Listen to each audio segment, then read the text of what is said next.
जो पॉलिनोमियल्स का जो सेकंड पार्ट है सब्सट्रैक्शन, उसके बारे में आज की क्लास में हम डिस्कस करने वाले हैं, जो कि हमारी क्लास का आज थर्ड पार्ट है। इस कंडीशन में हमने जो लास्ट जो प्रीवियस जो पार्ट्स में जो क्वेश्चंस पढ़े हुए थे या प्रीवियस क्लास में जो टॉपिक डिस्कस किए थे उसके बारे में क्विक मैं आपको रिवीजन देना चाहता हूँ। सबसे पहले हमने पढ़ा था पॉलिनोमियल्स कि पॉलिनोमियल्स होता क्या है, अगर पॉलिनोमियल्स होता क्या, उसके बाद मैंने उसको कुछ अलग अलग एग्जांपल्स दे करके उसको समझाया था कि पॉलिनोमियल्स इस टाइप से कंडीशन में पॉलिनोमियल्स होगा, इस टाइप से कंडीशन में पॉलिनोमियल्स होगा, इस टाइप की कंडीशन में वो पॉलिनोमियल्स नहीं होगा क्योंकि पावर में कंप्लीट नंबर नहीं है यहाँ पे। इसके बाद मैंने ये बताया था कि पॉलिनोमियल्स में हम जनरली चार टाइप के क्वेश्चन टॉपिक्स जो है वो कवर करने वाले हैं। तो चार टाइप के टॉपिक्स में हम कवर करेंगे। पहला टॉपिक जो हमारा होगा वो है एडिशन। एडिशन जो है वो मैंने पार्ट 2 में आपको बता दिया हुआ है। अब जो पार्ट 3 है उसमें हम ये टॉपिक कवर करने वाले हैं सब्सट्रैक्शन। तो ये सब्सट्रैक्शन के बारे में हम लोग डिस्कस करते हैं। हमारा जो सेकंड टॉपिक है वो है सब्सट्रैक्शन। देखिए सब्सट्रैक्शन जो टॉपिक है, इस सब्सट्रैक्शन टॉपिक में हम किसी भी दो पॉलिनोमियल्स को लेंगे और उन दोनों पॉलिनोमियल्स को हम क्या करेंगे, आपस में घटा करके या सब्सट्रैक्ट करके उसका आंसर निकालेंगे। ठीक, ये हम इस टॉपिक में कवर करने वाले हैं। तो ऐसे कंडीशन में आप चेक करिए, फिर से जैसे मैंने लास्ट पार्ट में जैसे जिस तरह से एग्जांपल्स के थ्रू समझाए थे वैसे ही मैं इसको भी एक्सप्लेन करने की कोशिश करता हूँ। इसमें हम फिर से कवर करेंगे तो छोटे छोटे पॉलिनोमियल्स और तो बड़े बड़े पॉलिनोमियल्स को हम आपस में घटा के आपको एक्सप्लेन करके बताएंगे। तो देखिए जैसे एक क्वेश्चन हमारे पास है 4x - 3 और 6x - 1, इसको हमें क्या करना है, सब्सट्रैक्ट करना है। तो फिर से जैसे मैंने आपको बताया था हमारे पास सब्सट्रैक्शन करने के सॉल्व करने के दो मेथड है, मेथड नंबर 1 और मेथड नंबर 2।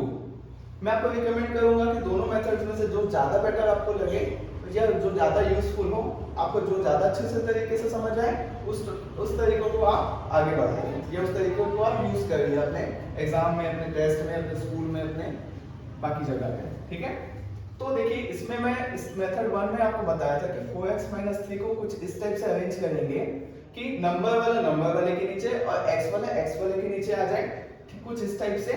लेकिन अब सब्सट्रैक्शन का जो मेथड था वो एडिशन के मेथड से थोड़ा सा डिफरेंस ये है कि जो एडिशन वाला जो पार्ट था उसमें डायरेक्टली उसका साइन देखा जाता था, जैसा साइन यहाँ पे है उसके हिसाब से उसको प्लस या फिर माइनस कर दिया जाता था, जैसा साइन यहाँ पे उसी के हिसाब से उसको प्लस या माइनस कर दिया जाता था।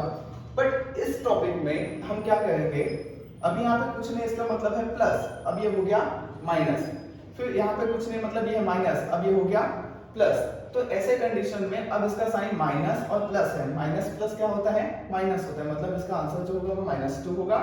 और इस कंडीशन में क्या होगा, यहाँ पे कुछ नहीं मतलब प्लस है, प्लस माइनस होता है माइनस, इसका मतलब होता है कि वो आपस में घटेगा और घट करके 2x आएगा, लेकिन बड़ी संख्या में माइनस होने के कारण से इसका साइन आया माइनस। तो इस क्वेश्चन में हमारा जो आंसर होगा वो -2x - 2 होगा।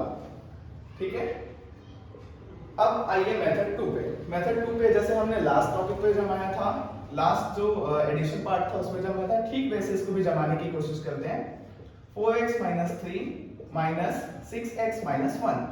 अब आप देखेंगे कि इसमें साइन का मल्टीप्लाई होगा, किसका किसके साथ, इसमें कुछ आपको लेना देना कुछ भी नहीं करना है, जैसा है वैसे आपको नोट कर लेना है। बट इधर का जो पार्ट है उसमें साइन का मल्टीप्लाई होगा। कैसे, देखिए यहाँ पे कुछ नहीं मतलब यहाँ पे प्लस है, प्लस माइनस मिलके हो जाएगा माइनस, तो ये हुआ -6x, फिर माइनस माइनस हो गया आपका प्लस, +1। अब फिर से क्या करेंगे, x वाले को एक जगह पे और नंबर वाले को एक जगह पे लिखेंगे, जैसे कि 4x - 6x - 3 + 1। इसके बाद इसको सॉल्व करेंगे, अगर वो सब्सट्रैक्ट हो रहा है तो उसको घटाइए, अगर वो प्लस हो रहा है, ऐड हो रहा है तो उसको ऐड करिए, जैसे कि यहाँ पे -2x और यहाँ पे -2। अब फिर से दोनों में कंडीशन चेक कर सकते हैं कि दोनों में ही आपका आंसर जो है वो सेम आया है। इसका मतलब आपको जो ज्यादा सूटेबल लगे आप उसका यूज कर सकते हैं। ठीक है, फिर आइए, ये तो था क्वेश्चन नंबर 1 जो कि छोटे पॉलिनोमियल्स को डिनोट कर रहा था। अब आप आइए क्वेश्चन नंबर 2 जो कि अब बड़े पॉलिनोमियल्स को डिनोट कर रहा है कि बड़े पॉलिनोमियल्स को आपस में किस टाइप से सब्सट्रैक्ट कर सकते हैं वो यहाँ पे एक्सप्लेन कर रहा है। जैसे मैं लिखूं -6x² + 2x - 3 और 4x² - 3x - 9, इसको आपस में बोल रहा है क्वेश्चन में कि सब्सट्रैक्ट करिए। फिर से इसको सब्सट्रैक्शन करने के दो मेथड मैं आप लोगों के सामने रख रहा हूँ। मेथड नंबर 1 और मेथड नंबर 2। मैंने यहाँ पे बड़ा स्पेस इसलिए बनाया है क्योंकि ये क्वेश्चन हमारा थोड़ा सा बड़ा है और ज्यादा स्पेस कवर करेगा।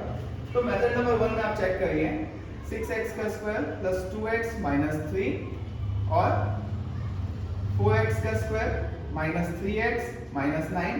जैसा मैंने लास्ट मेथड में आपको बताया था, x वाले को x वाले के पास, नंबर वाले को नंबर वाले के पास और x स्क्वायर वाले को x स्क्वायर के सामने सामने हम पूरा उसको अरेंज कर दिए। अगर इसको मैं इधर उधर लिखूंगा तो आपका आंसर जो है वो रॉन्ग वाला तय है। उसको सॉल्व करते हैं। देखिए जैसे यहाँ पे हमने क्या किया था, प्लस माइनस मतलब साइन जो भी था उसको अपोजिट कर दिया था, ठीक वैसे ही सब्सट्रैक्शन में यहाँ पर भी हम इसके साइन को अपोजिट कर देंगे। देखिए यहाँ पे कुछ नहीं, मतलब प्लस है, प्लस बदल जाएगा माइनस में, माइनस बदल जाएगा प्लस में, माइनस बदल जाएगा प्लस में। तो जो नीचे का जो साइन है वो अब उसका एक्चुअल साइन है। आप चेक करेंगे ये भी माइनस में ये भी माइनस में, तो दोनों प्लस होकर के एक्स स्क्वायर हो जाएगा। ये भी प्लस में ये भी प्लस में, तो दोनों प्लस होकर के 5x हो जाएगा। ये प्लस में माइनस में, मतलब डेफिनेटली वो घटेगा, बट बड़ी संख्या में प्लस होने के कारण से यहाँ पे प्लस 6 आएगा। तो ये इसका आंसर है। ठीक है, अब आइए आप मेथड 2 पे। जैसे हमने इसको अरेंज किया था, वहां पे दो छोटे छोटे पॉलिनोमियल, मतलब दो पॉलिनोमियल जैसे हमने लिए थे छोटे छोटे, वैसे यहाँ पे दो बड़े पॉलिनोमियल्स को हम आपस में सब्सट्रैक्ट कर रहे हैं। देखिए कुछ इस टाइप से हम इसको अरेंज कर लेते हैं। पहले ब्रैकेट का यूज करना यहाँ पे बहुत ज्यादा जरूरी है, क्योंकि एक्स स्क्वायर जो है, मतलब जो माइनस वाला जो पार्ट है वो ब्रैकेट के लिए ही बनाया गया है। अगर माइनस नहीं होता और ब्रैकेट नहीं लेते तो एक बार चल जाता, लेकिन अगर माइनस है और अगर हम ब्रैकेट नहीं लिए, इसका मतलब ये है कि ये जो आपका जो सॉल्यूशन आएगा वो पूरी तरीके से गलत हो सकता है। जैसे -6x² plus 2x minus 3, minus का अगर हम मल्टीप्लाई कर रहे हैं इसमें, तो प्लस माइनस मिलकर के हो गया -4x², माइनस माइनस मिलके हो गया प्लस 3x, माइनस और माइनस मिलकर के हो गया -9। फिर से इसको अरेंज करते हैं, x² वाले को एक जगह पे, x वाले को एक जगह पे और नंबर को एक जगह पे। देखिए इन दोनों को सॉल्व करेंगे तो -10x का स्क्वायर, इसको सॉल्व करेंगे तो 5x, इसको सॉल्व करेंगे तो यहाँ पे एक बार चेक करते हैं, ये माइनस और माइनस मिलकर के यहाँ पे प्लस होगा, एक गलती हुई हमसे, ये प्लस होगा +6। तो यहाँ पे आप चेक करेंगे कि दोनों का आंसर फिर से सेम है, मतलब ये मेथड हमारे लिए एप्लीकेबल है, दोनों ही तरीके से हम बना सकते हैं। बट डिपेंड करता है कि दोनों ही मेथड में से आपको कौन सा मेथड ज्यादा सुटेबल लगा, उसको आप एक बार चेक करेंगे। ठीक है, तो यहाँ पे हमारा ये जो सब्सट्रैक्शन वाला जो पार्ट है वो आपका खत्म होता है।